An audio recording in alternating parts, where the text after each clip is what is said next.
Ladies and gentlemen, boys and girls, children of appropriate ages, get ready for another episode of AZA Commander Podcast. Greetings and salutations, everybody. Welcome to the AZA Commander Podcast, where we talk about the Magic the Gathering Commander format. My name is the Zombie Apocalypse, and if you're calling me Steven, I'm in really big trouble. Hello, my friends and occasional opponents. I'm Jetterex, but I would, at least today, prefer to be referred to by my Eldrazi name, Tim. Today on the podcast, it's time for another foray into deck building technology, or as we like to call it, deck tech. We also want to remind you the best way to support the podcast is to follow us on your favorite podcast listening apps and watch this and other videos on YouTube and tune into our streams on Twitch. Links will be in the description below. Tim, tell us how things are going to work out today. So for this episode, we've got some relatively fresh brews, both commanders being printed in 2023 sets that we didn't have a chance to cover last year. In both cases, we'll be dealing with giant, terrifying monsters. Per usual, we're going to take turns describing the decks, including why we chose the commander, deck building choices, power level assessment after playing the decks a little bit. But before we do that, let's check in with our marketing department to get us started. I don't know, Tim. Are you getting kind of hungry? Maybe we should go out to lunch. Now, if you're anything like me, the only thing that will curb your insatiable appetite after a long day of walking them plains is a fine cut of fresh meat. So if you're looking for the finest and rarest steak in town, come on down to Jurassic Fork. We age our bone-hoard Dracosaur fillets for thousands of years for that perfect ancient flavor, and our hammer skull T-bones are anything but pugnacious. We even serve some of the rarest cuts like Regisaur flanks, Galta sirloin, and even Gishath tartare. Shoot, for a limited time, you can try new exotic meat from across the multiverse. Devour one of our new Eldrazi steaks to fill that ceaseless hunger. Just be careful now not to gorge on too much, Void. It might bend up your mind a bit. So come on down to Jurassic Fork today for a truly triumphant chomp. Not sure if I could afford it. It seems expensive. It does seem a little expensive, doesn't it? It does. We're gonna let our good friend Zombie go first today with his deck tech. So start off, tell us who is the commander you're talking about today. What is it that attracted you to them? All right, so today we're talking about Indominus Rex Alpha. I mean, he's just a cool dinosaur. Like, you can't go wrong with cool dinosaurs. But what really drawed me to this is I don't have a Sulti deck. And every Sulti deck that I've built has failed miserably, so I figured I would give it another shot. And keyword soup is just great. Yeah, it's making me hungry again. So, keyword soup, that's definitely a good idea. So what is your Rule 0 intro for this deck? So my Rule 0, it's quite simple. It is a Sulti VULTRON deck. He's going to get all of the keywords. And then I just also mentioned that there's really no tutors in the deck. And we're just here to have fun and go stompy, stompy, stomp. So tell us about obviously this commander has a very specific thing that it's looking for, but when you went to build it, do you have any build limits or themes that you applied to it? I didn't necessarily have any limits. Well, unless if you count like no infinite combos. I really try not to avoid, or I try to avoid winning with infinite combos. So it was just like, I looked for creatures with keywords and just chose the ones that I liked. And I was willing to make sacrifices in certain categories just to get ramp or whatever that fits the theme better than like optimal cards that would. Yeah, that makes sense. So you, in that way, and calling it Voltron, for those who aren't familiar with it, means that most of the time that means you're going to focus on winning with your commander, actually killing other people with your commander by making it either very large, but also giving it a lot of abilities that make it unblockable or make it very, very difficult to deal with. So this deck does that in a very unique and interesting way, but it still has that. You could go other ways with this deck. You could, there are different directions that you could have taken it, but you chose to go the I'm gonna throw everything onto my commander and have them swing at you and kill you very dead. I guess I should read what the card does. That might be helpful. So that might be yeah. Let's tell our friends what the card does. So the card is Indominus Rex Alpha. He is a 5-mana Sultai legendary dinosaur mutant. He says, as Indominus Rex Alpha enters the battlefield, discard any number of creature cards. It enters with flying counter on it if the creature discarded this way had flying. The same is true for First Strike, Double Strike, Death Touch, Hexproof, Haste, Indestructible, Lifelink, Menace, Reach, Trample, and Vigilance. He also, on top of that ginormous paragraph, when Indominus Rex Alpha enters the battlefield, draw a card for each counter put on it. Hi, Future Zombie Apocalypse here. I just wanted to mention a couple of rules that I learned after recording the podcast. So the first rule I wanted to mention is you have to wait until it resolves before you discard the creatures. So if your Indominus Rex Alpha gets countered, you do not have to discard those cards. Secondly, I wanted to mention if you discarded 2 creatures, one with flying and death touch and the other one was flying and indestructible, you will get only 3 counters. You would get 1 flying counter, 1 death touch counter, and 1 indestructible counter. So double flying does not net you a second flying counter.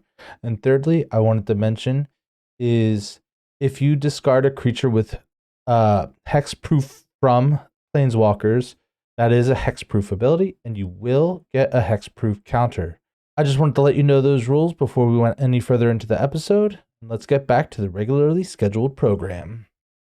What's really fascinating about that is that it tells us how complex the game is on a single card, because it just rattled off, we'll have to count it at some point, it just rattled off how many evergreen terms, and that isn't even all of them. There's more, and maybe they're not all evergreen at this point, but there's a whole lot more regularly used keywords in the game, but this one picks up on a dozen of them. 9. Maybe more. 9. And just think, 9. Yeah. Just think of how each and every one of those changes the dynamic of the game. That's how complex Magic the Gathering is that each one of those different abilities changes the way the combat works. I will say 1 is not possible in the Sultai colors. Double Strike is not on a single green, black, blue, or artifact creature. It's wild that it's not. Yeah, it's wild that it isn't on an artifact creature, and we all know, we've done the research, it's true, but it's wild that you're not able to find that, because boy, it would make this deck. We'll get it. We'll get it at some point. Very likely. Yeah, very likely next on set, an artifact right? creature. Next set. Yeah. What's the next one? The next one's Outlaws at Thunder Junction. So in the villain base set, let's do it. Yeah, let's do it. Okay. Wizards of the Coast, if you're listening. Yeah, go back in time and redesign the set. Yep. Yep. In the next step, we're gonna ask Zombie to break down the deck first by telling us, giving us some statistics. Here are the different numbers of some specific types of cards, and then following up with, a card in each of those sections that really stand out. So give us the stats. All right. So the stats of the decks are card draw, ramp, single target removal, and board wipes. Card draw, I have about 8 cards. Ramp, I have about 8 cards, which is lower than usual, but we'll get into that in a little bit. Single target removal, I have 5, and board wipes, I have 4.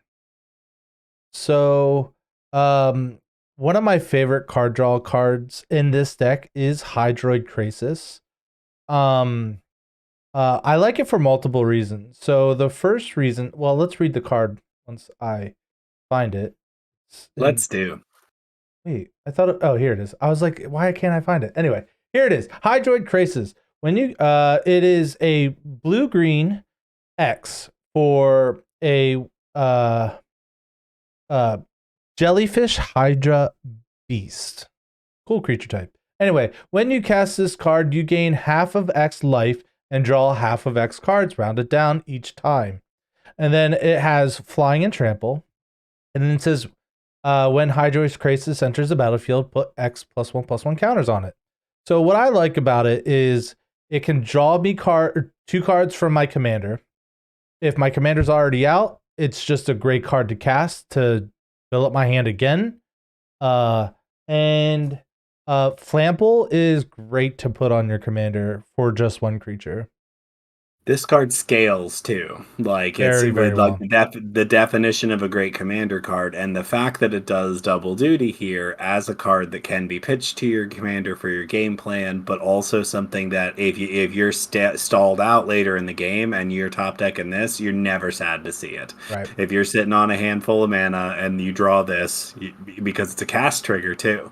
Yep. But the card draw bit is a cast trigger, so it's which can obviously be stopped in some ways, but it's harder to stop than just countering the spell itself. So great choice.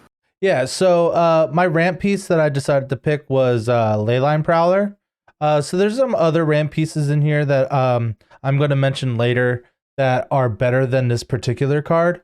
But the reason why I like this card is I was willing to sacrifice early ramp for ramp with keywords on it.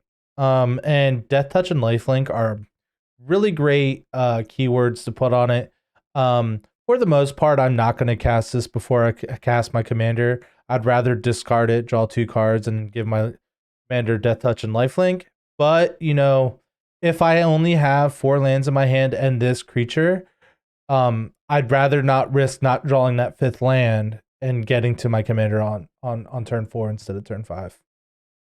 I think that this is, and you're going to find this with all of your choices in this section. I think all of these do double duty. Yeah. In that you chose them not necessarily because they were the optimum choice for ramp in that slot, but that they also had keywords, so they filled both functions. It does the ramp thing if you desperately need it to, but it also is a card that you can toss to your game plan, which that is what makes this deck tick so well. I think and a lot of commander decks actually is that finding the card that fits with your synergy. Not necessarily the optimal choice for that task, but really good with what you're doing. So you hit the nail on the head with exactly why I chose the cards that I chose. So the next card I picked for my single target removal, I bet everyone can guess it, is Acidic Slime. He is a 5 mana 2/2 Death Touch, and when he enters the battlefield, I can destroy target artifact or enchantment or land. So again, it's the whole double duty thing. I like when I was picking it, like I had originally picked Reclamation Sage, which is very similar. It's a 3 mana 2/2 that just when it enters the battlefield, it destroys target artifact or enchantment.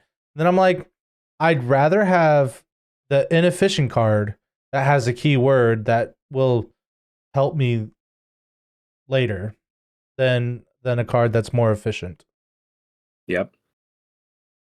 And then the last card on my list for board wipes was Archfiend of Ifnir. If you don't know what this card does, it's not very good unless if you're running a very specific type of deck, and it fits so well in here. So yeah, then it's amazing. Yeah. If it lines up with what you're doing, it's ridiculous. So Archfiend Ifnir is a 5 mana demon that's a 5/4 with flying.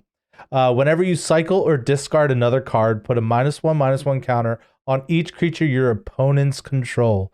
So it is a permanent negative. And if I just turn 5 cast this, or even turn 4 cast this, turn 5 cast my commander and discard 3 cards, all your creatures are going to be 3/3 smaller permanently. And it's just going to be absolutely disgusting. And heck, I would even discard it just to get my commander flying too.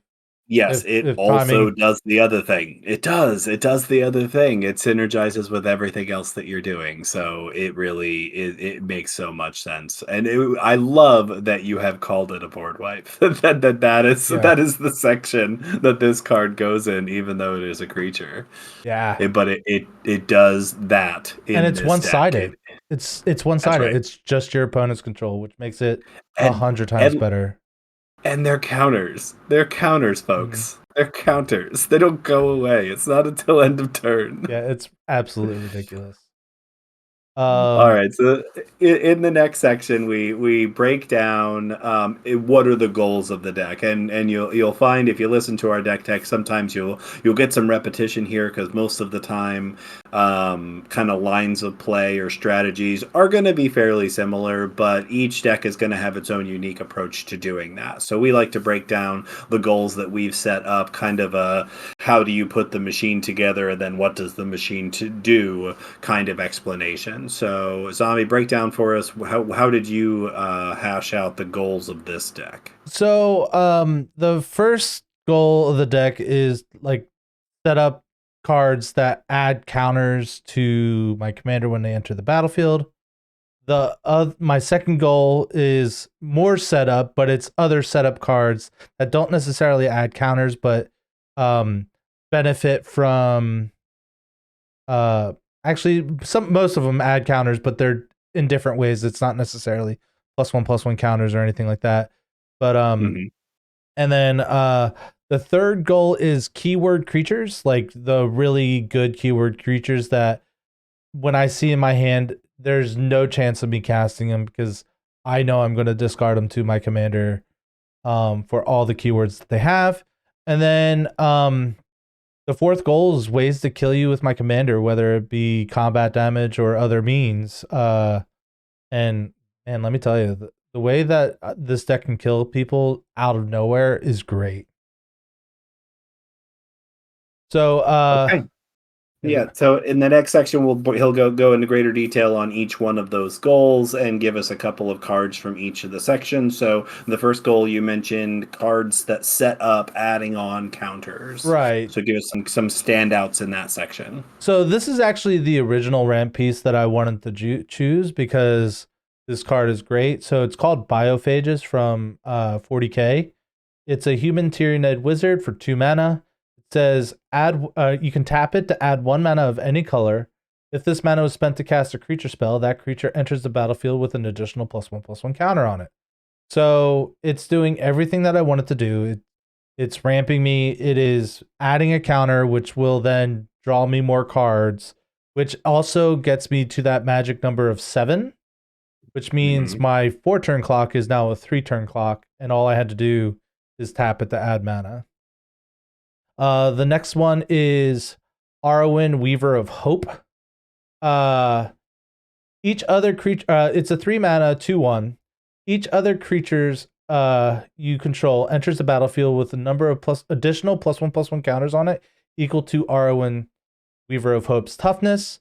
So, cool thing I can do is turn 2, play Biophages, turn 3, play Arwen, and then turn 4, I'm casting my commander. He's getting 3 +1/+1 counters, and I'm guaranteed to just draw 3 cards off of that alone, not including any of the creatures that I have. And then the last one is Master Biomancer, and he's really cool. So each other he is a 4 mana 2/4. Each other creature you control enters the battlefield with a number of additional +1/+1 counters on it equal to the Master Biomancer's power, and is a mutant in addition to its other types. It doesn't change my commander's creature type because he is also a mutant. But like, I mean, that's just 2 free counters if I don't if I don't increase Master Biomancer's power anyway. So like, those cards are the cards that I like really want to see in my opening hand, to really set up or need to cast my commander. Tell me if I'm wrong. That's 2, 3, 4, right? 2, 3, 4, yep. Is 2, Arwen is 3, Mastered Biomancer is 4. So any combination of one of these into the other allows you to kind of, scale up what you're doing. And let's face it, you're probably going to have at least one other card in your hand that you can pitch to your commander. Hopefully more than one. Right. Not unreasonable for you to cast. And I've seen you play it. I know it's not unreasonable for you to just refill your hand completely on the very first cast. Oh, there's been times where I'm drawing 10 cards and it's like I cast my commander, draw 10 cards, discard to hand size. So It's awesome. Yeah. So goal number 2 is the other setup cards. Can you give us some examples from that section? So some of these they're not making him. So one is an enchantment. We'll just do that one first. It's Master Chef. It's just another commander creature's.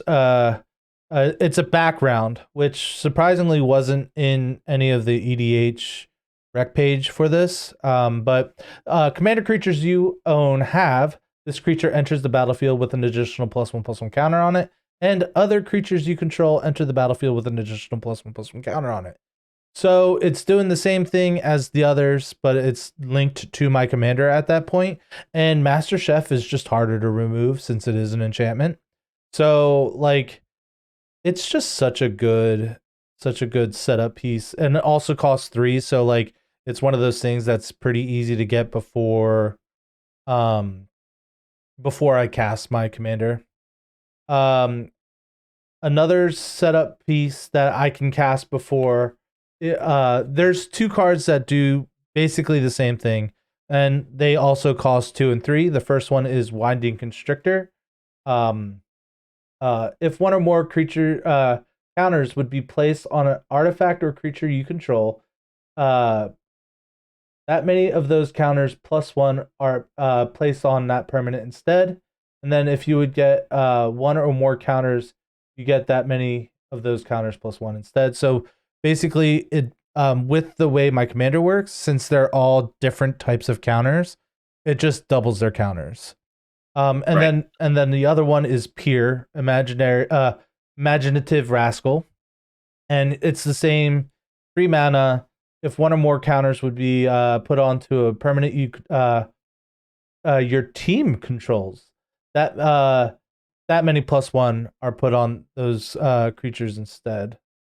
So again, it's a cheaper doubling season for me. Like, since all my counters are completely different, it's adding double it, and it's just, if I get one of them out and cast my commander, I'm drawing 20 cards, no problem.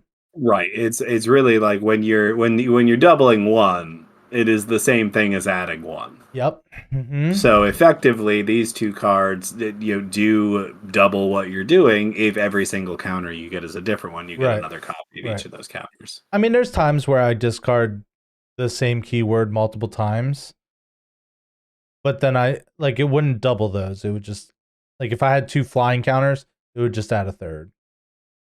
Right. And then the last card on my list, I thought this one was an interesting one. It's a Bone Miser. He is a 5 mana zombie wizard. Whenever you discard a creature card, create a 2/2 black zombie creature token. Since I don't discard lands or non-creature spells, I don't care about the other 2. So the only thing, he's a little awkward to cast before my commander. He costs the same as my commander. So a lot of the times it's just like, I'm not going to, unless if I delay casting my commander, which I've done in the past, it's a little bit awkward to get him out into play before my commander is. Excellent. Yeah, I like the Bone Miser include. It feels very spiritually the same as Archfiend of Ifnir, where you're like acknowledging the fact that you are absolutely going to be discarding a bunch of cards, and that you should be embracing that and doing things that are going to reward you for doing that. So having that in play similar to Archfiend is going to make the next time you cast your commander just remarkably different in impact, and do this very powerful thing as a result. The next section that you mentioned is the keyword creatures, and this is, if you look at the deck list, this is most of the deck. Obviously, there's a lot of different choices here, so this is a short version of a much longer list. But tell us what you chose were the standouts here. Yeah, so the ones that I picked out are the ones that, like, if I see in my hand, I'm happy to have them. There's only one creature with 4 keywords on it in these colors. And it's Scavenge Brawler. So I do have one tutor in here, but it only searches for a creature that has a keyword on it, and it puts it on top of your library. The card that I'm going to search for every time is going to be Scavenge Brawler. So I discard 1 card, draw 4. And then it also gives him flying, vigilance, trample, and lifelink. It has 3 of my favorite keywords that I want to see on my commander anyway. I want vigilance, I want flying, and I want trample. And then the other one is indestructible or hexproof. I would love to see those two, but it's a shame he doesn't have it. What were you thinking, Wizards? Come on. Yeah, go for 5. You Yeah. already have 4. I know. What's one more, right? One thing that I also like about him is he has a second ability. He has pay 5, exile him from your graveyard, choose target creature, put 4+1/+1 counters on it, a flying counter, vigilance counter, trample counter, and a lifelink counter on the creature, activate only as a sorcery. So I can't benefit from those +1/+1 counters as he enters, or the enter to the battlefield trigger, because the stack has to be empty, sadly. But if I discarded him in the past, he's in my graveyard, and I just want to, add these counters on. All I have to do is pay 5 and exile it, and my commander's absolutely terrifying again. The next card in this list is going to be Endrazor Forerunners. This is just it's a Craterhoof Light. He is a 8 mana boar with vigilance, trample, and haste. When it enters the battlefield, other creatures you control get +2/+2 and gain vigilance, trample until end of turn. There is a reanimator package, so like discarding this card early on is totally fine, and then I can just reanimate it back, and it's going to be great. Vigilance, trample, and haste. Haste is absolutely devastating, especially with vigilance. It's like, because my commander is such a good blocker, especially with all these keywords, and it's just like, I want to see this card in my opening hand every time. And then the last card, it's actually 3 cards. They're all very similar what they say. The 3 cards are Wonder, Filth, and Brawn. They all have the same general idea of their ability. So their mana cost doesn't matter because I'm never going to cast them. These are specifically to discard to put into my graveyard. I'll read Wonder for you. I'll actually read all 3. So Wonder is a 2/2 flyer. As long as Wonder is in your graveyard and you control an island, creatures you control have flying. Brawn is trample, and Filth is swamp walk. So if I discard Filth, I do not get a swamp walk counter. Well aware. But having Filth in my graveyard and giving my commander swamp walk seems really, really good. And the fact that it's my whole team that gets it too, I have a lot of reanimation stuff. So after I discard those creatures, I'm going to bring them back, and just adding these keywords to all my keyword soup creatures. It's just Christmas. It is, and this is, you need evasion, right? What like all 3 of them are evasive abilities in one way or another. So, and we've seen the deck play a couple of times now, and we've all played enough Commander at this point to know you are going to have games that go long sometimes, and you may end up casting. People are going to deal with your Commander sometimes, and you're going to cast it again. What's wonderful about these is even after that first time you pitch them, they're there, and your Commander's now always going to have those abilities when it comes back in. So and again, it also gives it to the army of zombies that you may or may not have from Bone Miser, any other creatures that you happen to have on board, and Swamp Walk, let's remember, is 1/5 of the time unblockable. And and really Urborg's in the deck too, so like right. So you've got a 2-card combo there that makes it completely unblockable, regardless of the colors that your opponent is playing with. So I think that these are pretty solid inclusions. Which is interesting. So those 3 cards weren't on the EDH rec page either. I'm not surprised by that. I'm particularly unsurprised by Filth not being on there, because I do think that it is, from one point of view, it's kind of a stretch, and I think you make a solid argument for including it, but you also made the solid argument for why you shouldn't include it, because you don't draw a card from pitching it. and you don't, and really, like, you have other forms of evasion. I totally agree with both of the other ones. I think Brawn and Wonder make perfect sense because you do draw the card back from pitching them, and they are then always there. And really, having all of your creatures fly is just amazing. I would always keep Wonder in the deck. I think the other two could potentially be slotted out if you had stronger choices. That's true, but I've just always been a fan of those cards ever since they were printed back in, what was it? Judgment? Yeah, Judgment. I've been a fan of them since Judgment. That makes me really old. Oh my god. Oh god. Yeah. It doesn't help that this conversation's happened right after my birthday too. Like, thank you for making me feel even older. You did that to yourself. I do it all the time. So the fourth section here is killing with the commander. These are, some cards that are going to, give you that last little bit of reach you need to actually maybe one-shot some people, or at the very least, kill them in very few attacks. So what do you have in the fourth goal section? So one of my fourth goals is, or one of the cards that I have in my fourth goal is Criminal Past. It's a 3-mana enchantment. Commander creatures you own have Menace, and this creature gets +X/+O, where X is the number of creatures in your graveyard. Holy moly, this makes my commander huge. So, like, things that I've done in the past are discard 3 creatures to my commander, drawn 10 cards, have 13 cards in my hand, discarding a whole bunch of other creatures just to make my commander bigger. Again, this wasn't on the list of EDH. The ED. I'm gonna keep bringing them up. Like, all the cards that aren't on that EDH rec page, man. I feel like I found some hidden gems that people should know about.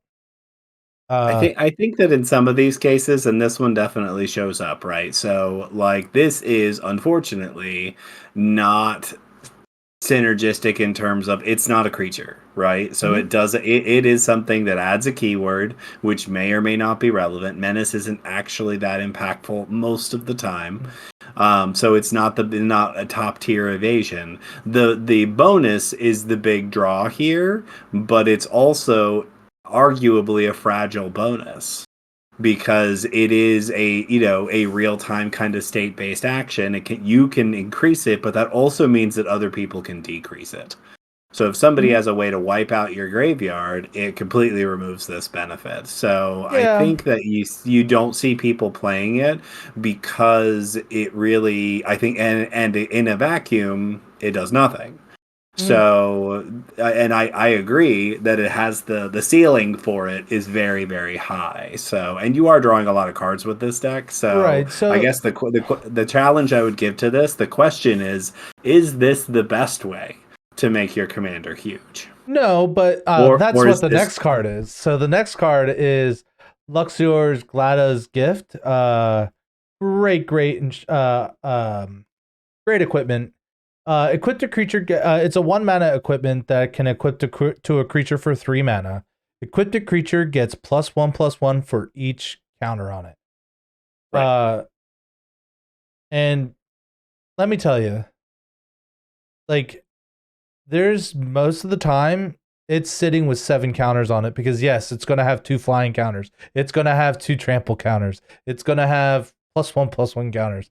Like, it's absurd how big that beefy like, the other day it was a 1919 with just Luxior's Glada's Gift on it. That's a big scary dino. It is, and that's a great example of, like, this card cost wise is practically the same, but it has the capacity to make that commander, and you have other counter synergies in the deck, so you're gonna have other creatures with counters, so it doesn't just impact your commander. You could put it on another creature that has a lot of counters on it, and that would also be strong. Yeah. So, and the last card is just a fun way to win games. It's Zhulodok. He's the Lich Lord of Green Black. That's we're gonna go ahead and say that because I can't say Golgari for the life of me for today. But anyway, he gets +1/+1 for each creature in your graveyard. I can also pay colorless, black and a green to sacrifice another creature. Each opponent loses life equal to the sacrificed creature's power. And then I can also sacrifice a swamp or a forest to return them to my hand. From my graveyard, specifically. So, I could see myself in a loop where I cast my commander, or I have Gerard out, I cast my commander, attack someone if it has haste, sack them, and then just recast them. And then just go through that loop. Yep. It seems like a fun loop. I mean, Gerard is almost always good, and it is definitely good here. It is, it is a pretty commonplace Golgari card to be playing if you're doing any kind of big creature shenanigans, and this is that exactly. So it allows you to do the loop. It's also really a pain in the butt to remove, which I have run into a number of different times. Like, oh, I'll just get rid of Gerard. No, you won't. You'll try, and then they'll get it back, and it'll be fine, and they won't actually care all that much at all. Right. That's what'll happen. So it is it really does give this deck a lot of reach, because there's this terrible situation where you get your commander to 20 and you can only get to do 20 damage to them, and they're 1 point shy. But if you have Gerard on the field, that's okay. You can then just sack it and kill them anyway. Well, the best part is it's to each opponent. Each opponent, it really is. It can, Gerard, as far as I'm concerned, Gerard is like a must deal with kind of, and must deal with, and also hard to deal with, kind of creature. So I will say he's a little mana pip intensive. Like, it's green black to cast. Yeah. So like that can make it a little bit tricky, but in a 3 color, I could see that. Yeah. Okay, so you've played this deck a handful of times now. So what do you see as the strengths and weaknesses of this deck? So one of the strengths of the deck is once the commander is out, he is a force to reckon with. And if it dies, he'll just come back stronger. And like with him only costing 5, it's not hard to get to 7. Like, hell, there's times where I just leave him in my graveyard and reanimate him. So and then with the nice reanimator package, like there's just some really good, like the top end creatures are really good. They have lots of keywords, and when they die, things happen, or like I can just reanimate, Endraiser Forerunners or something, and just get over that hump or whatever that I need to get over. So like, it takes a second to get going, but once it's going, it's a force to reckon with. And, now that we're talking about weaknesses, it takes a minute for it to get going, right? So, like, I have to get to my commander. So, a lot of the creatures that I have in the deck, I really don't want to cast before, like, I don't want to cast them because, like, just looking at one of the cards on my screen, Miri the Cursed, it's a 4 mana, 3/2 flying first strike haste. And then when it deals combat damage to a creature, put a +1/+1 counter on her. But like, I don't want to cast that. I want to discard it to draw 3 cards. Yep. So, a lot of the cards are kind of useless until I cast my commander, but that's okay. It's kind of, but that weakness is also kind of nice. People are like, oh, he hasn't done anything yet, so I'm just gonna leave him alone. And then there's like rah, rah, rah, dinosaur. And it's silly. I think the other thing that occurs to me now that I've seen how it works, I understand the kind of nuts and bolts of the card, is that it is unfortunately very vulnerable to counter magic. Because you're pitching the cards as a part, like during the cast. Yep. And so like there is a high. I believe it's as it enters. So it would resolve, then I would discard. So it's as it enters. How that works? Well, so like it's like a clone where it's like as it enters, you choose a creature. So you don't lose the cards. No, it's as Indominus Rex Alpha enters, so it's not like a triggered ability. So it's like interesting. It resolves, then I discard. Well, that makes it better. Yep. That makes it a lot better. It was very worrisome to me that there's such a high risk there, but you still ultimately it is going to be just like any other commander, I suppose, going to be vulnerable to counter magic in that way. And if you don't get it on the board, the deck is not going to operate as well as it would be. If you're not able to get those ETBs off, it's going to feel a little bit worse. All right. It's such a it's so funny that it has to be worded that way, and that it is worded that way to specifically have it because from a timing rule standpoint, as you cast this card is such a weird timing rule, and clone work. I know that clone works that way as well, and it has to be effective in the way that it is. Well, I also because if it was an ETB, the clone would just die before you got to. Right, but what I'm arguing is that I actually think that you should get to know what they're cloning before you have to make the decision as to whether or not you're countering it. Yeah, that makes sense too. And really and this is another example of that, is that because of the way it has to be worded, it actually kind of subverts the timing rules. I understand that if it were an ETB, that there would be other ways to abuse it and or disabuse it, or make it not work. But just fascinating how that works sometimes. Yeah, Magic's a complicated game, it turns out. Yep. So in the next section we talk we'll just have we talk a little bit about cards that we think that we should that we've talked about for the deck. Obviously both of the decks that we're talking about today are fairly new, so we've had a little bit of time to play with them. So I'll go first here and say, looking over this list, a card, and this is just, I think I actually am suggesting it because it's something of a pet card of mine, and it's from a relatively new set. It was in the last Ixalan, in Lost Caverns of Ixalan, and the card is called Squirming Emergence. It is a 1 black-green sorcery, and it has the flavor text Fathomless Descent, which really just checks for the number of permanents in your graveyard. That you just got to remember that that's what you're looking at. And you can return to the battlefield target non-land permanent in your graveyard with mana value less than or equal to the number of permanent cards in your graveyard. So my thought is that you do have something of a reanimator package in here. This is one of the most mana efficient reanimation spells that's ever been printed, and really, as long as you are dumping stuff into your graveyard, which this deck does a fair amount of. So if you could actually look at your CMC, you could look at your mana value, figure out what the highest number is, and ask yourself, do you get to that many permanents? And I looked at the list, there's only 12 non-permanent cards in this deck, so that's 88 different cards. So as long as you're dumping stuff in your graveyard, Squirming Emergence is probably going to be able to reanimate almost anything. So I just think it's a fairly efficient, it's not splashy necessarily, but very mana efficient way of getting whatever gigantic thing you tossed earlier back out onto the field. Yeah, I think I'm thinking of a couple cards that it could slot in for, and it would just slot in for another reanimation spell. So like the first card that I'm thinking of is Victimize.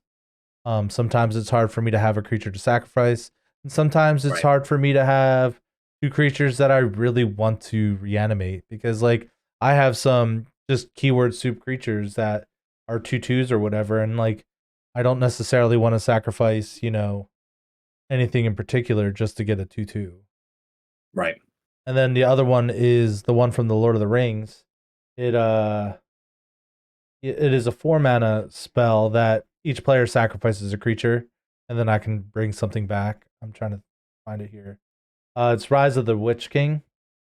Each player sacrifices a creature. If you sacrifice a creature this way, you may return another permanent card from your graveyard to the battlefield. So it is another cool thing that it is just specifically a permanent. But again, it's one of those, like, I have to sacrifice a creature. I don't always have a creature that I want to sacrifice. But there's also times where it's like, okay, I'm going to sacrifice my commander so I can then either reanimate it or recast it to get better keywords on it or something. That makes a lot of sense. I think the downside of that, of the Lord of the Rings card that you just mentioned, is that you actually like sometimes your opponents sacrificing their creatures actually benefits them. Yeah. So it makes it, the fact that there's so many hoops to jump through to make the thing happen, and Squirming Emerge is just a little bit more efficient in both in mana and in the fact that you don't have to have like the hoop that you have to jump through is a lot wider. Yeah. Which is as long as you have a number of things in your graveyard. So the question is, are you going to have 5 permanents in your graveyard? And if you do, that means if your commander is one of them, you can reanimate your commander for 3 mana. No questions asked. Seems pretty good to me. So the card that I was looking at is Titan of Industry. Let me tell you. I don't really know why I looked over this one. Why I looked over it when I was building the deck originally, but it seems like a fun card. So it is a 7 mana, a 7/7 elemental with reach and trample. It says when Titan of Industry enters the battlefield, choose 2. Destroy target artifact or enchantment. Target player gains 5 life. Create a 4/4 Rhino Warrior creature token and put a shield counter on a creature you control. So great reanimation target. It's removal, and as I said, like I'm okay with having removal that's not as efficient for keywords, and reach isn't the greatest because 90% of the time it will have flying. Like I've noticed one of the most common keywords that I have is flying. So reach doesn't really do much for me, but like it's still drawing me a card for the reach counter. It's still drawing me a card for the trample counter. So I mean, all around it's just a spicy card, and I don't really know why I looked over it. Yeah, I see this as a perfect example of that. Like, this is, no one would argue that this is a bad card. It is a good card. Yeah. It just is. It's a little on the expensive side, but it does so much, and it's kind of a Swiss Army knife. Has a lot of different options in terms of what, how it's going to impact the board. So, but it's great because you pitch it to your commander earlier in the game, get Squirming Emergence or some other kind of reanimator spell later. This comes back in, blows up the most impactful enchantment or artifact on the board, puts another body on if you want, gains you life if you want, puts a shield counter somewhere. Like it was a standard all-star for a minute until Atraxa Unifier came out and it took the 7 mana spot. But it is a very, very great utility card, and you're running past the Deep Dwelling, so blink it, baby. Let's blink that every turn and see how our opponents like my growing army of rhinos and having their most impactful artifact blown up. Yeah.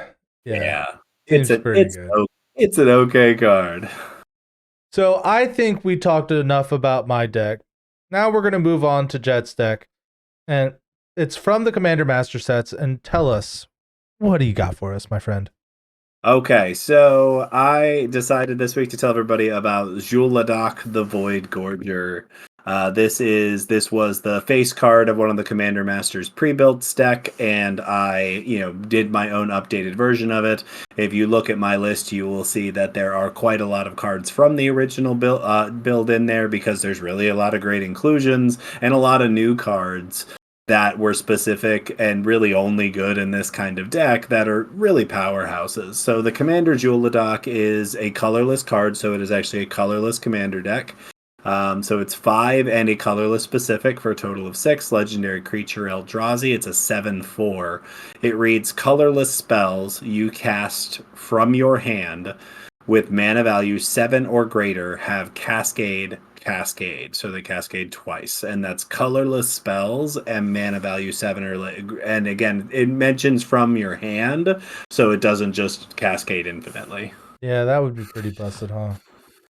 But I'm pretty sure it would be pretty hard for you to hit that specific colorless mana in your deck, I think. Right? Mm-hmm. Yeah, definitely. Right. Okay, that's what I thought. Super hard. So, for the next part, I really want to know what your Rule 0 intro for the deck is.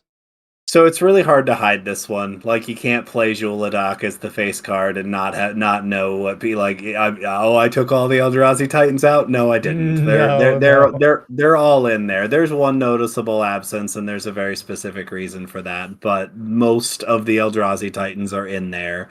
Remarkably, we sometimes like to run our decks through the card realms power level just to kind of see, because that way we have a kind of objective viewpoint on the power level our decks. And this one's only a 6, and I think I know why. Probably because it's low on tutors and low on combos, and it's also, I would say, on the slower end. But the ceiling, once it gets everything in place, what it does is cast Eldrazi Titans and the other very large spells that came along with this pre-build. So the power level ceiling is quite high. So we did forget to mention mine. Card Realms also said mine was a 6 as well. And for the same reason that says not a lot of tutors, no combo pieces. So okay, so what was there a theme or a build limit to the deck that you applied to it to make it more interesting, or? So it's obviously a colorless build that's baked into the commander color identity or lack thereof. So there's no getting around that. That is a pretty unique thing to do, actually. Especially when it comes to targeted removal and interactions. That's where the deck really suffers. Is that it doesn't have those really cheap interactive things, Path to Exile, Assassin's Trophy, like none of that. Yeah, all of the interaction is very expensive, so it in some ways it makes the deck easy to pilot, because it's very much like I'm gonna ignore everybody else for the first couple of turns and entirely pay attention to moving myself forward and just be really quiet and hope that everybody ignores me. So the only limit I would say that I applied to it is I chose not to include Emrakul the Promised End, because it steals another player's turn, and I almost always play on spelltable. So that we've talked about this in the past. That card in particular is uniquely hard to make work on spelltable without revealing everything or having a very, to me, an unfun interaction. Now, I think that kind of interaction is enormously fun at an in-person table. So I think that because I own this card, I'm not opposed to slotting it in there when I'm at an actual in-person table. But like Chicago this overspelled weekend. Yeah, I'll think about it. I'm not sure if this one's gonna make the cut. Maybe actually. I do enjoy playing it because, as I said, I think it's actually fairly simple to pilot. So yeah, I chose not to do that. There actually are infinite combos in the deck just by virtue of it being what it is, and because Basalt Monolith is in the deck, and Basalt Monolith with any way of making more mana is infinite. And so it is an infinite mana combo, but there really isn't a payoff for it. Like there isn't a thing I can do with infinite mana other than cast spells until I run out of spells. And then pray you draw a spell or something Sure. Like and I mean there's lots of ways for that to fizzle. It's not I get infinite mana and I instantly win. It's I get infinite mana and go, great, that's terrific. I had nothing to do with it. I'm done. I'll pass the turn. Yeah, that's all there is to it. In response, I'll have infinite mana. Then they play your lock and you die. Mm-hmm. That's the plan. Anyway, so I actually really appreciate the build limit that you put on the deck. Not having Emrakul in the deck, especially with playing on spelltable. Like in person, it's easy because you can just say, "Hey, scoot over and let me play," or just you stand over their shoulder. Literally go take their chair or say, like I love it when people let you do that. Like actually sit at their theirs, that's super fun. But over spelltable, that's a no-fly zone. Yeah, I had a game where someone Emrakul'd me and it's just like you have to tell them 10 times what the cards are in your hand, especially when you have a lot of cards in your hand. It's just not fun. So can appreciate that. So the next section, we're gonna break down the main stats that every deck tech has. We go over card draw, ramp, single target removal, and board wipes. And I want to hear, what are the numbers in your deck? So I pulled these and I credit checked them as well. I ran it through Card Realms, as I said, and it gave me these numbers. And I went through and found them. It's tough because like some of these I think are a stretch, but so it identified 16 card draw spells, and I want to qualify that by saying Card Realm looks for anything that says draw a card on it. So when it says there's 16 card draw spells, there are 16 cards that include a card draw aspect to them at some point in the card. They're not necessarily dedicated to that or even necessarily very good at it, but there are quite a lot. And in this deck, a lot of those are actually lands. Sorry, 16 card draw, 21 ramp, 11 single targeted removal, 3 board wipes. And really, those last two numbers are pretty remarkable, all things considered, Right. but they're all incredibly expensive. Yeah, I mean, just think of the board wipes that I can think of. They're all one-sided for you too, most of the time.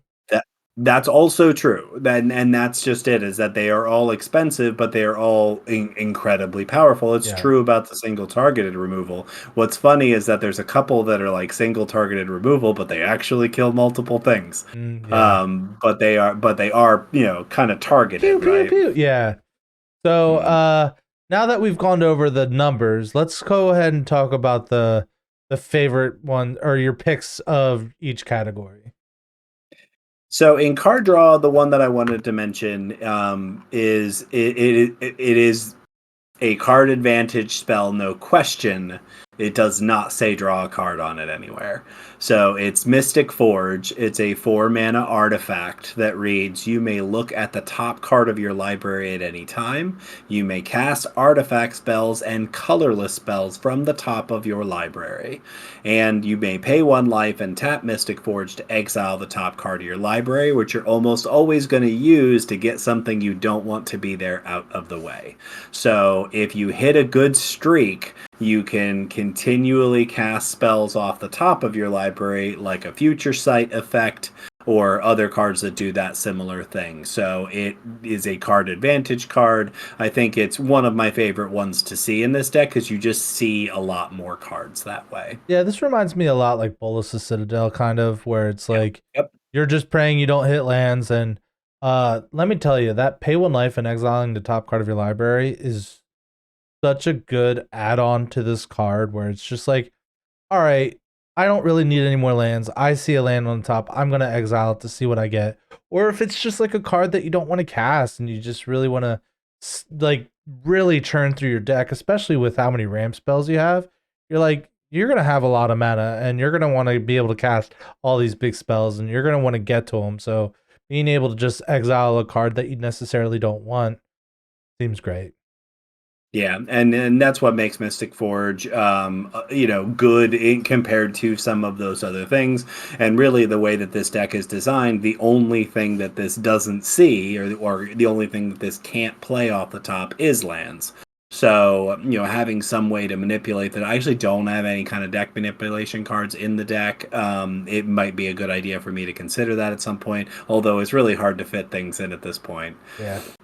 The ramp section, I'm going to talk about Forsaken Monument, which if you've ever played against a colorless deck, you know that this card is, you know, must remove upon sight because it really makes the colorless decks hum. So it's a 5-mana legendary artifact. Colorless creatures you control get +2/+2. When you tap a permanent for colorless mana, add an additional colorless mana, and whenever you cast a colorless spell, you gain 2 life. So this is the infinite combo with Basalt Monolith. Basalt Monolith will now tap for 4. You pay 3 to untap it. And now, huzzah, huzzah. You end up with one leftover colorless mana each time, so you end up with infinite colorless mana. So again, there isn't a like X spell. I don't run Walking Ballista in the deck for that reason. Actually, I guess I could call that a bit of a restriction. I knew that I was going to play Basalt Monolith in the deck, and really because this deck is so mana hungry, I'm not getting infinite mana so I can instantly kill everybody. I'm getting infinite mana so I can just cast the cards that are in my hand. Well, Walking Ballista would also just be bad in this deck overall because if you're cascading into a Walking Ballista, it's just a waste of a cascade. That's So, fair. That's fair. but it could also be one of the spells that kick off the cascade. So it's a tricky balance that you have to run into, where it's like Yeah. I it mean, I can be the ultimately cascade decided tested. against it just because I didn't want there to be an infinite combo for me to find. Yeah, I didn't want to that accidentally can be find. I didn't appreciated. want to. Yeah, that is not how I want to win. I want to win in the way that the Eldrazi Titans would want me to win, which is by literally annihilating my opponent's boards until they really give up, which is how Mm. this deck wins most of the time. Yeah, it did a really good job the So other night. single targeted removal. The one that am choosing to mention here, I think is maybe the cheapest. It's not quite but I think it's the cheapest slash most versatile. It's the Goldilocks zone of mana efficiency and actually being able to hit almost anything. And it is the cheaper Ugin the Ineffable. So this is a 6 mana planeswalker. Starts with 4 loyalty, has a static ability that says colorless spells you cast cost 2 less, which is amazing. You can +1 to exile the top card of your library face down and look at it.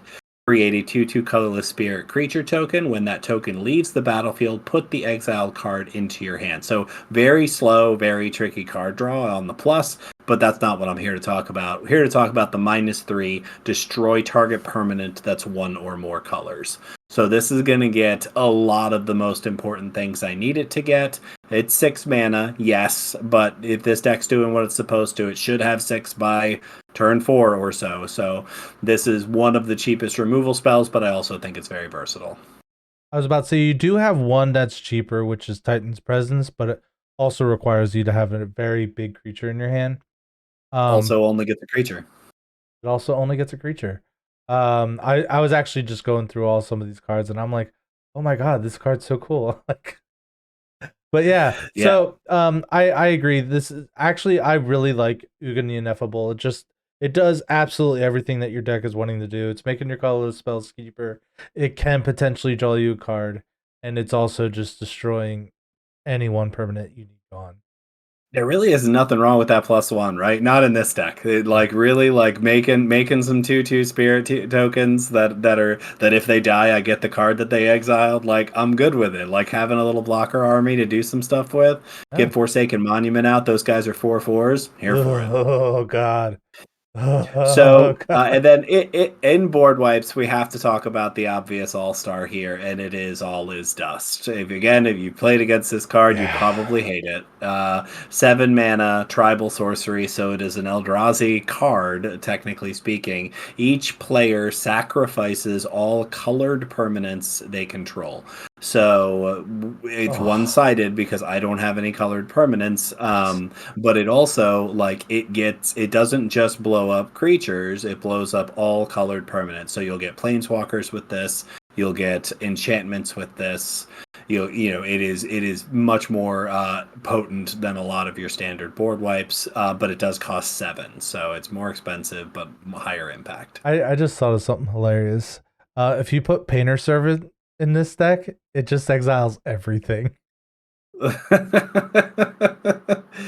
Let's not do that. Anyway, so the one that I was looking at, and I've never seen this card until today. Calamity of Titans is also a pretty cool board wipe. It says, as an additional cost to cast this spell, reveal a colorless creature from your hand, and then it's exile each creature and planeswalker with mana value less of that creature's revealed. That's also like really, really good.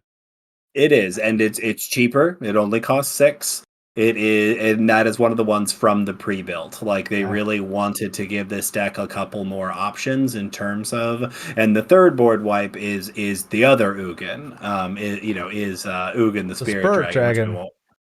Right, and we have all seen Eugene, and again, he fills several different slots here, and I'm going to talk about him later, so I won't read it now. He's my favorite. Right, and he's lots of. I remember cracking a Eugene in a draft of that set, and it was just one of the greatest joys of my limited life. So I definitely love it when I can manage to fit this card into a deck. So that's it for the cards that stick out in the traditional point or the traditional categories. So now that we have gone over the traditional categories, this is the part where we start talking about the goals of the deck and what we're trying to do. So, what goals did you bring for us today? So, as I said, I think that this deck is actually fairly simple to pilot. So, it starts out with mana rocks and card draw. Like the first couple of turns are going to be set up low mana cost artifacts that either ramp you or start to get you some kind of card advantage is goal number one. You must, like, you can't keep a hand that doesn't have one or both of those things in it. Next, we want to make sure that we can protect our commander. And really, I listed that as a goal and then very quickly realized I probably am not doing that well enough. I actually don't think the deck needs the commander to win or even to be effective, but I just think it's less fun if I can't keep my commander on the board. So I actually think that's an area I'm going to work on improving. But I do have a couple examples of pretty obvious cards for protecting the commander. And then controlling the board, there are a number of cards that are just so high impact and so versatile that once they're on board, I can really kind of manage whatever else is happening fairly well, at least enough to set myself up for the final phase, which is just to drop the Eldrazi bombs. There's a couple of cards in here that once you've cast them, it is incredibly difficult for the table to come back. Without, basically everybody ganging up on me. Oh, I'm looking forward to that last section. Like those are the kind of cards that I love to cast. That's right. And I can't wait to talk about them. So the first goal you said were mana rocks and card draw. What mana rocks and card draws are you looking to have in like your opening hand? So this first one is I consider it to be a card draw. It's a looter. It's Azor's Gateway, 2 mana for a legendary artifact, and it's a flip card. On the front, it is 1 colorless, tap it, draw a card, then exile a card. If cards with 5 or more different mana values are exiled with Azor's Gateway, gain 5 life, untap it, and then transform it. And on the back, it is the Sanctum of the Sun, which taps to add X mana of any one color to your mana pool, where X is your life total. That's hilarious. So that it really it is hilarious, and it's another one of those things where you just have an inordinate amount of mana, and this is starting to become a theme for me. So maybe I need to put something in there that allows me to do something with an inordinate amount of mana, other than just casting the things in my hand. But really, the point of this is the first part, is to just cycle through my deck to make sure that I have the right tools in place. The back half, I've never pulled it off. I've seen somebody else in a colorless deck pull it off, and there was no chance of beating them once they had done it. It was an abusive amount of mana. Like having 40 or 50 mana is no joke. So the second one on this list... Hold on 1 second. I wanted to mention something here real quick. I will say that add X mana of any one color cannot contribute to any colorless pips specifically. Because turns out colorless is not a color, even though, in my humble opinion, it should be. Well, the way that you're describing it, it actually is. So while it is not a color, it is a specific type of mana. Right. So when the card calls for the specific type of mana, you cannot use it for that. And there's... there's actually not very many instances where it does call for colorless specific. There's a fair handful, but it's, the better part of the deck does not have that. Yeah, I think it's total. I think I saw like 6 or 7 cards at the most. Mm-hmm. Yeah, because a lot of the original Eldrazi Titans do not have that. It's really the second round where they start to show up. So the second ramp spell that I want to talk about is actually an equipment, and it's Bitterthorn Nissa's Animus. I actually like this a lot. I think it's great in this deck because it is a land ramp card, and that's really hard to find in a colorless scenario, which is why I included this. So it's a 3-mana legendary artifact equipment with living weapon, meaning it comes in with a germ token. So it comes in as a creature effectively. It doesn't have to be equipped to something. It comes in equipped to something. Right. So the equipped creature gets +1/+1. So it effectively is a 1/1 creature for 3. And whenever the equipped creature attacks, you may search your library for a basic land card, put it onto the battlefield tapped. So it searches for the land on attack, and you can put it on other creatures, which there's definitely moments where that makes sense to do. It equips for 3. So I have a question for you. Do you think that's better than Sword of the Animus that costs only 2 and 2 versus 3 and 3? Yes, because in without a creature, Sword of the Animus does nothing. That's fair. And I have very, very few low casting cost creatures. Let's see. You have a total of only 25 creatures, so yeah, I could see that being a problem. Having a right, and so 25 creatures. I see 1 2-drop.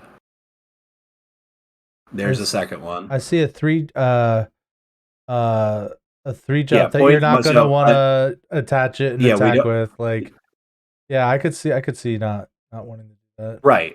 So again, like there's only 25 creatures. As for in terms of low casting cost creatures, only 2 2-drops. I think there might only be 3 3-drops. There's very few cheap creatures to get the Sword of the Animus on. So Yeah, this does this does the same thing the Sword of the Animus does, but it does it with a living weapon attached to it. Yeah, it was just a interesting thought project. Mm-hmm. And then the third one in this section is Maze Mind Tome. So this has a lot of similarities, and there's other cards like this. There's actually, I think, 3 different cards that do very, very functionally similar things to this particular card. So this is a 2-mana artifact. You can tap it to put a page counter on it and scry 1. You can pay 2, tap it, put a page counter on it, and draw a card. When there are 4 or more page counters, exile it, you gain 4 life. So this is an artifact that draws you cards for a small cost several times early on in the game. That's all it needs to do. That's all it's going to do. And again, there are a number of other cards that are similar to it. I just chose this one because it was, earliest on the list, I think. Yeah, I like it. It's I never seen this card before, and I just like the idea. It's you can choose to just scry. I mean, works great with Mystic Forge too. It's like, hey, I don't like that card. I already tapped Mystic Forge, and you're just gonna scry it to the bottom and look at the next card and maybe cast something else that's crazy and terrifying. I really like this card a lot. Yeah, it's a very interesting one. It's a little sad that it could only get 4 more counters on it, so that is kind of depressing. But you'll take what you can get. Well, there are a number of artifacts that do a very similar thing. That you can use pay 2 and draw a card, and you can do it a finite number of times, and then and then they change and do something else. It's very similar to Reckoner Bankbuster, which does an almost identical thing, it just in a very much more roundabout way. And I was going to mention Treasure Map as well, but I don't seem to have it in here, and which is funny because I think it probably should be. Anyway. So the next section is about protecting my commander. And really, I don't think that these are nearly as interesting because, as I said before, I think this is an area that I didn't put enough energy into, and there are a couple of very great options. So, in this deck, Lightning Greaves, the old favorite, 2-mana equipped creature has Haste and Shroud, equipped for 0. In this deck, I do believe Lightning Greaves is a little bit better than Swiftfoot Boots, although I am playing both. Because I actually don't really target my commander with anything at all. So Shroud is just as good, and so having the 0 cost on Lightning Greaves makes it a little bit more attractive. Yeah, I'm just like looking at all your cards here, and I'm not seeing really anything that you're gonna target with anyway. Yeah. That's what I'm getting at. Is I actually couldn't find one. There may be one. I don't believe that there are, but and that's perfectly fine. There really doesn't need to be. Right. But ultimately, I think Greaves is better in this specific instance. Again, I do actually have both. And I didn't put them both on the list. So the other one I want to take a look at here is Kaldra Complete. Now, obviously, this is good for a different reason. It is a 7-mana legendary artifact equipment that has living weapon as well. So when it attaches to the germ, it is a 5/5 with first strike, trample, indestructible, and haste. And whenever this creature deals combat damage to a creature, exile that creature. It equips for 7. So this is, technically speaking, a protection. If you had an inordinate amount of mana to put on your commander, it would make your commander a lot scarier and more difficult to deal with, and make it a 2-shot engine. So I don't think that's realistic, but boy, it sounds fun. It's a fun card, man. Like, it's all Culture Complete is if you were to put all 3 Culture pieces together, it makes that creature. Um and I miss the days where I would just make as many Cauldras as I could with like Yeah. a mirror box or something, and then just make for 1 mana, just make a whole bunch. But that's just such a hard combo to put together in Commander that that's it. Next deck, I'm going to make a Culture deck, and it's going to just be Culture Completes my Commander, and I'm just going to have all 3 all the sword, the helm, and the shield. All That's going to be a tough order with the colorless. I don't think Culture Complete is not a creature. It cannot be your commander. He's a living weapon. He should be allowed to be it. He should be, and I support this. So the third card in this section is from the pre-built, and I think it's an all-star. I think it is, and it's an uncommon, which doesn't matter in pre-builts. Let's be honest. But it's called Not of This World, and it's a 7-mana tribal instant Eldrazi. So it is another card that technically counts as an Eldrazi card. It reads: counter target spell or ability that targets a permanent you control. This spell costs 7 less to cast if it targets a spell or ability that targets a creature you control with power 7 or greater. I just love a lot this of card. 7s, right? I just love this card. Right. So this is one of the ideal cards to have in your hand when you cast Zhulodok. Because if you have it, it is a perfect fit with Zhulodok. Because you can cast the commander on whatever turn that happens. Best case scenario, good number would be 4 or 5. If I cast it on turn 5 and I'm tapped out, somebody tries to swords it, somebody tries to destroy it in any way, I get to cast this spell for free and cascade twice. Yep. Seems really good. It's perfectly built for the commander, obviously going to stay in the deck forever, but it works with all the other giant Eldrazi as well. Like, it is a great backup card for them, and really, like, it has the added benefit of essentially being free under the right circumstances. And let's be real, who in their right mind is going to expect, I'm going to kill your commander? I have a response. Who's going to expect that from the colorless deck, you know?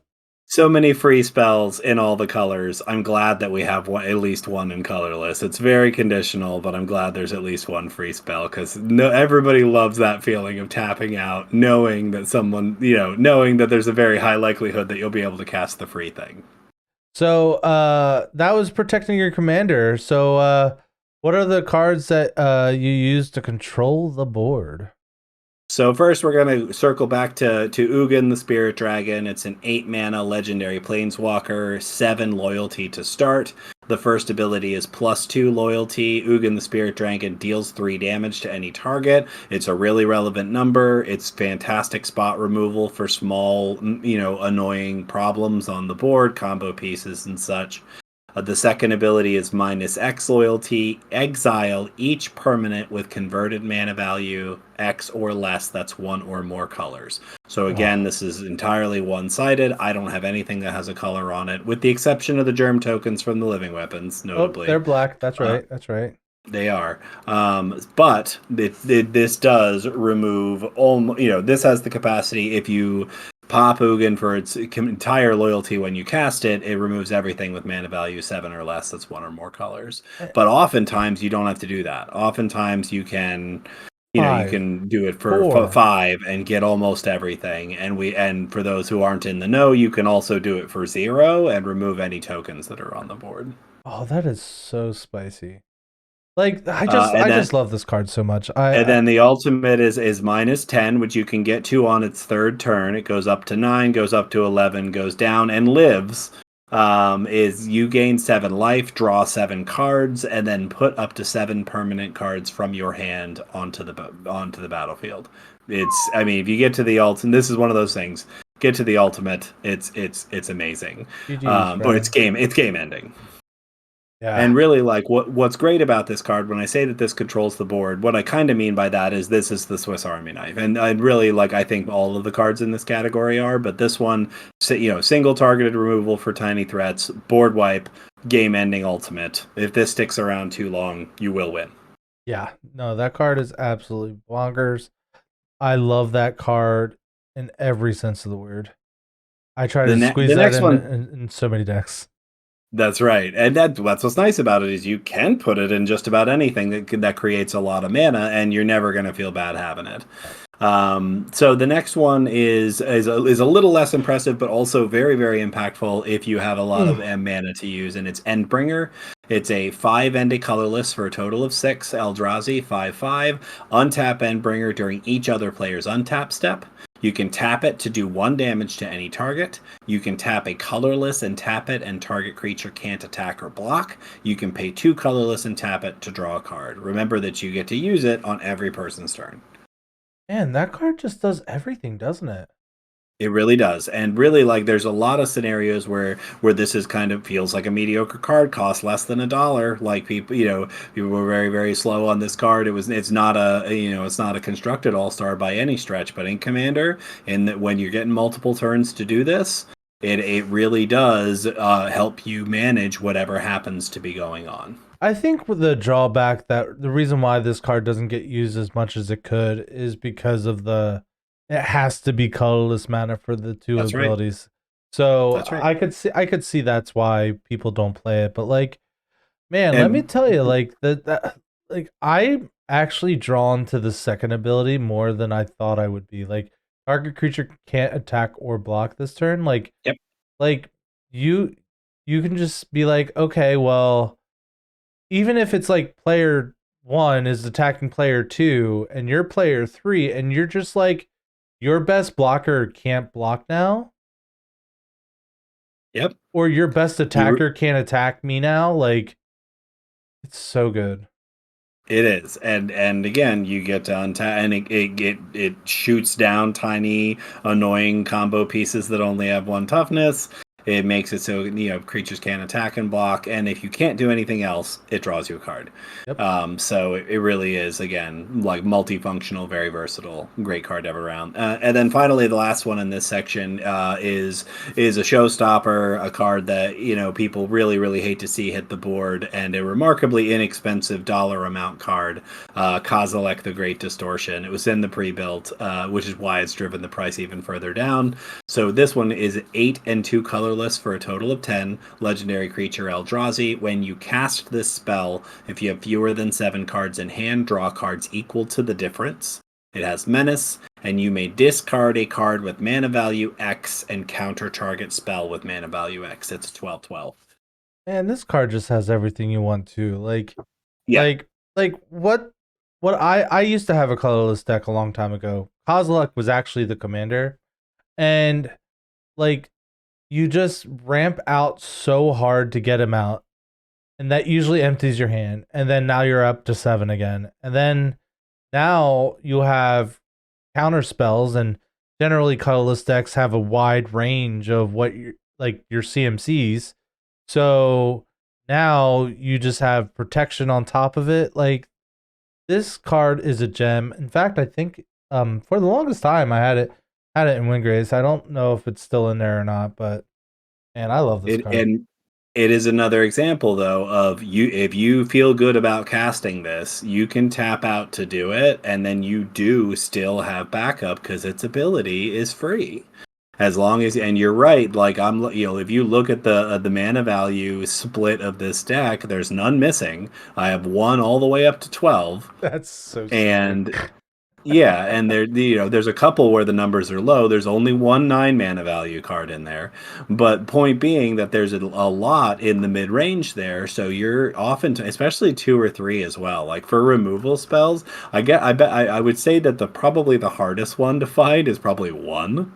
Right. But you give me 2 through 4, 2 through 5, I'm probably going to have those in there. But, ultimately it's drawing all the cards, hopefully leaving up enough to stop any board wipes or removal that might come around. And then after that, it's a 12/12 menace that gets a lot of damage in. Such a good card. I love it.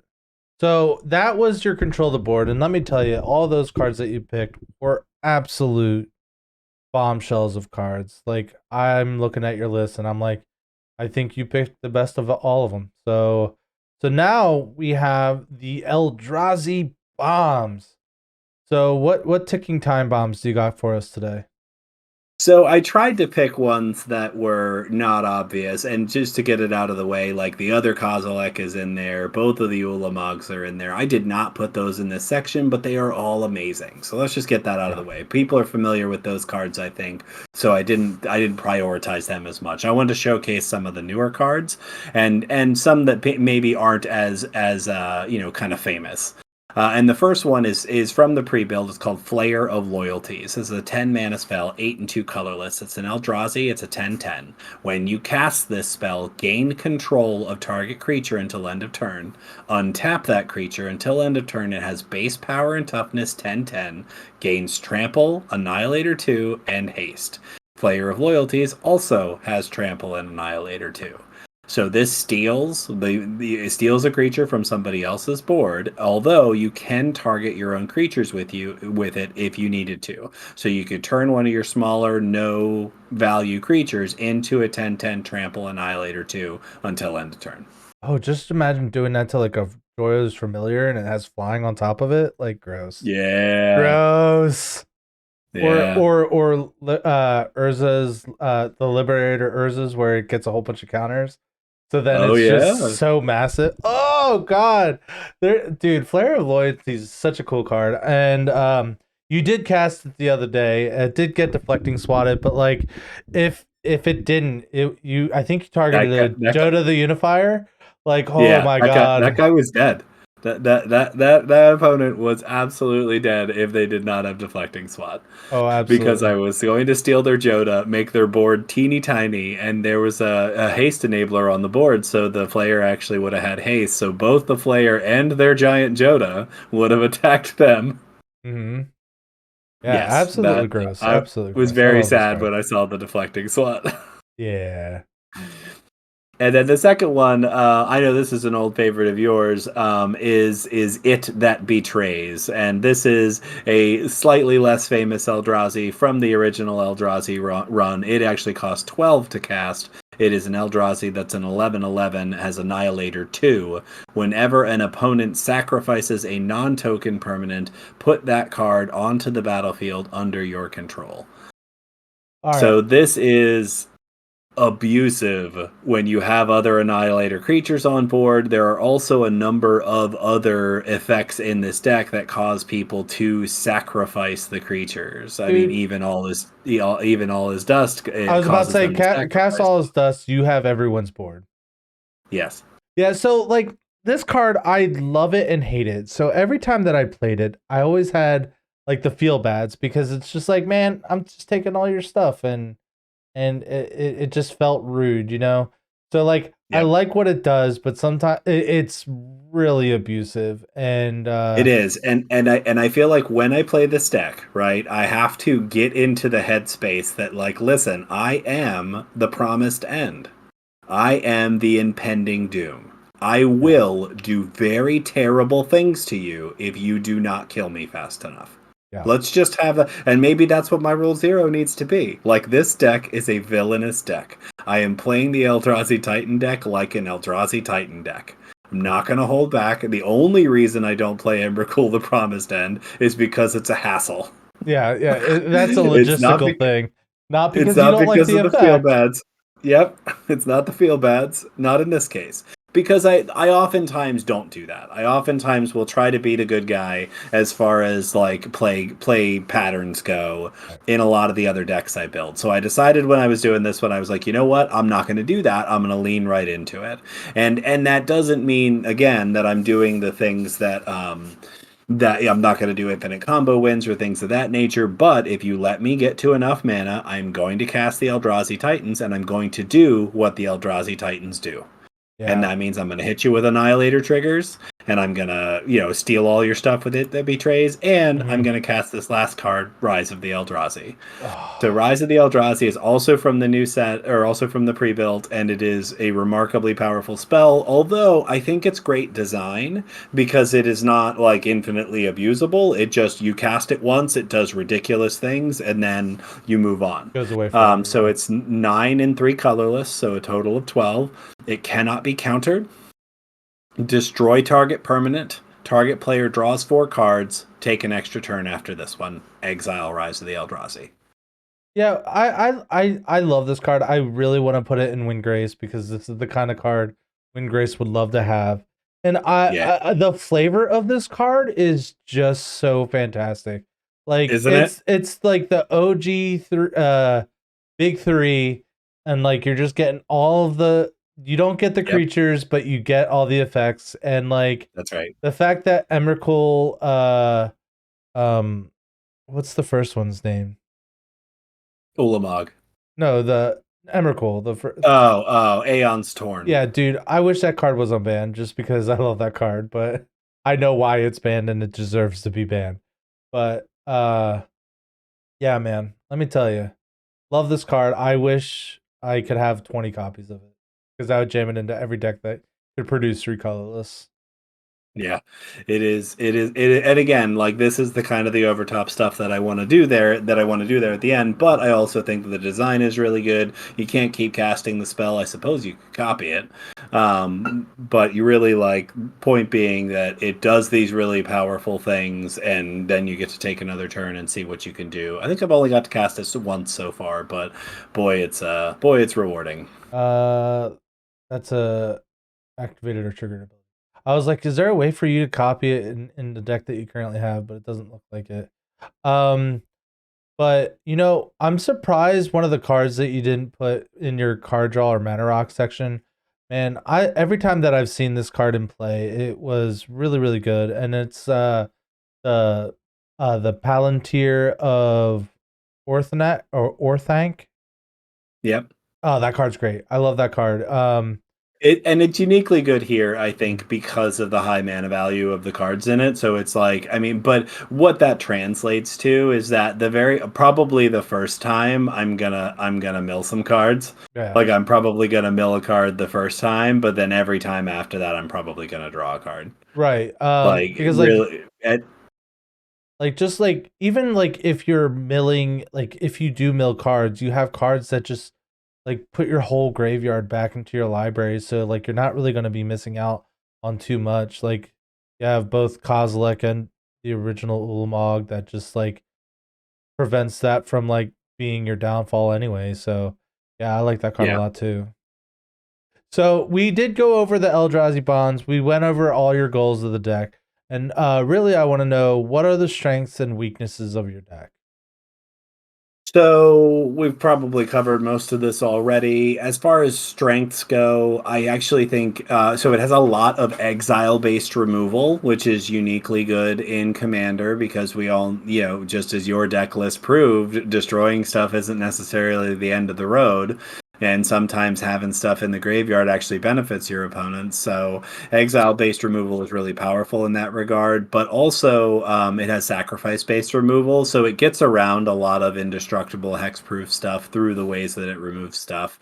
I think it has a really high impact top end, like really around turn 6 or 7, I'm going to start dropping bombs. I'm going to have a high impact play pretty much every turn. And I think that, and the commander in particular, creates really strong board states quickly.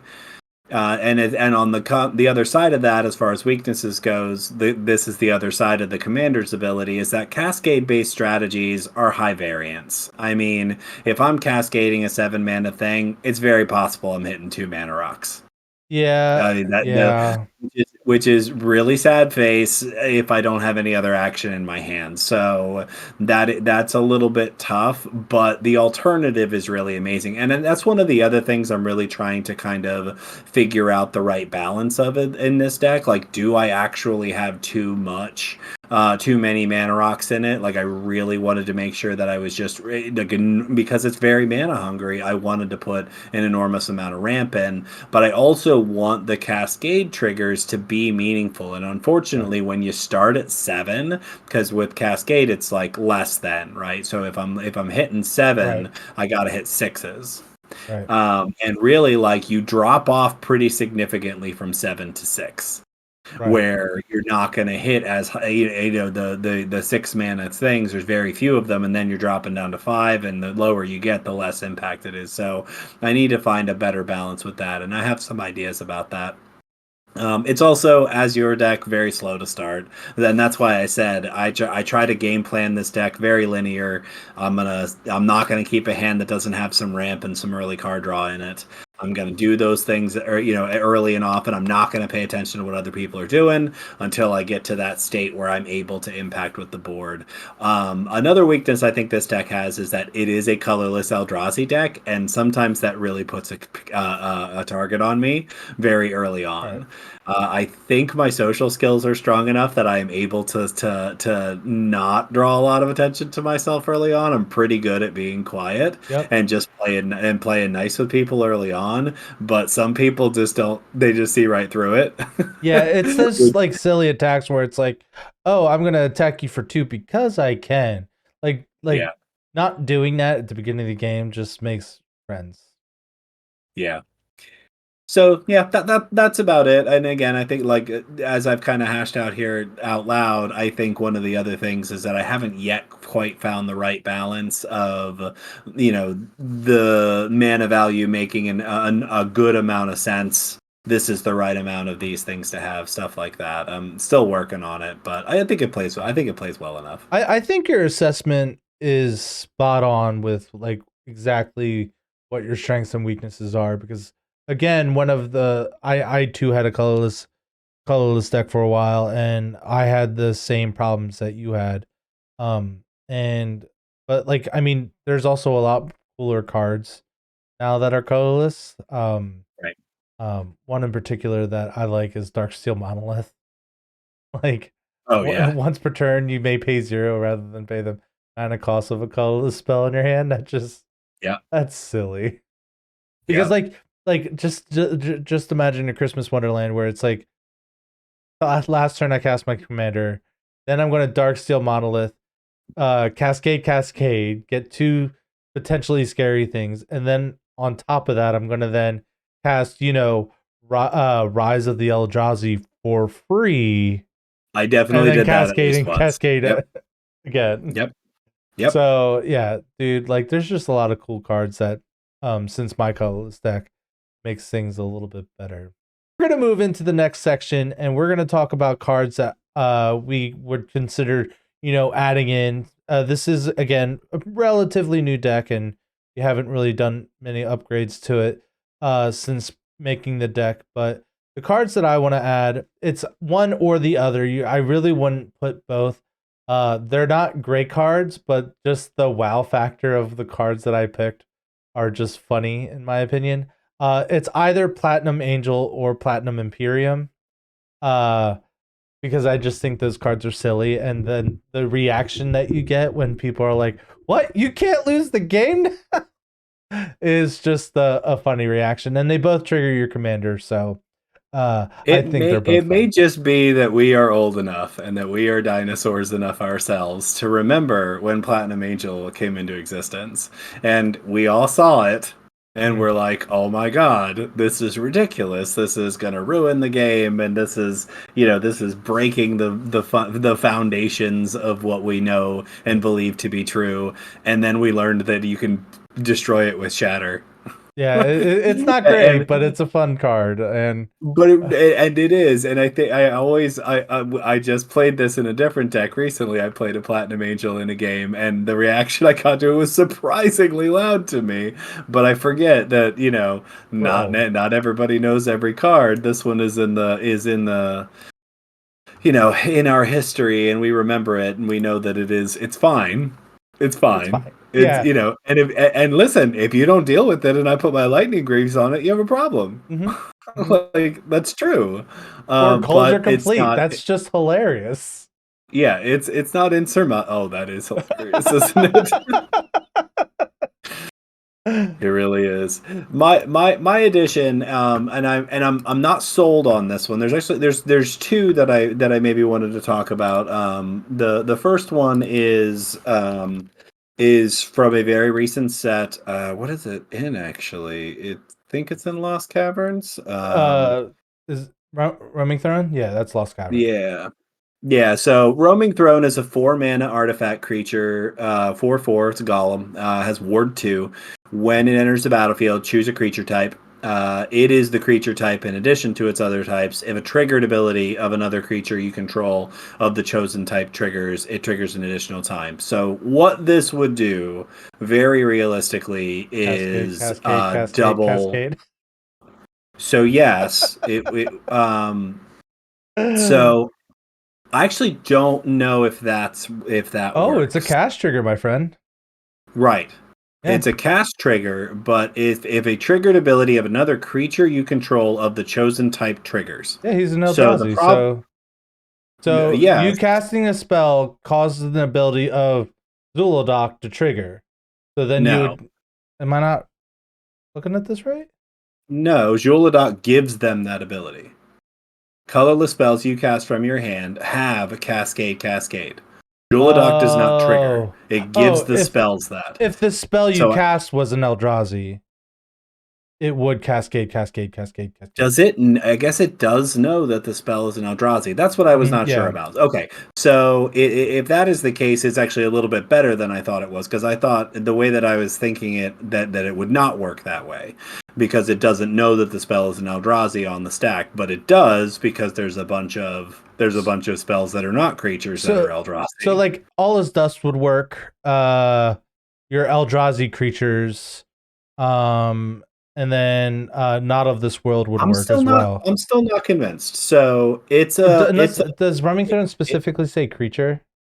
It does. It says if a triggered ability of another creature you control of the chosen type triggers, it triggers an additional time. So my thought is that at that point it is a spell, and it does have that creature type, but it is not yet a creature. I don't think the Cascade triggers get. But I'd have to look into it. But if that is the way that it works, I'm still not saying I'm I shouldn't sold on include it. it. Then. Well, here's what it does. No, here's what it does. Is that it doubles Annihilator triggers. Oh, it definitely does do that.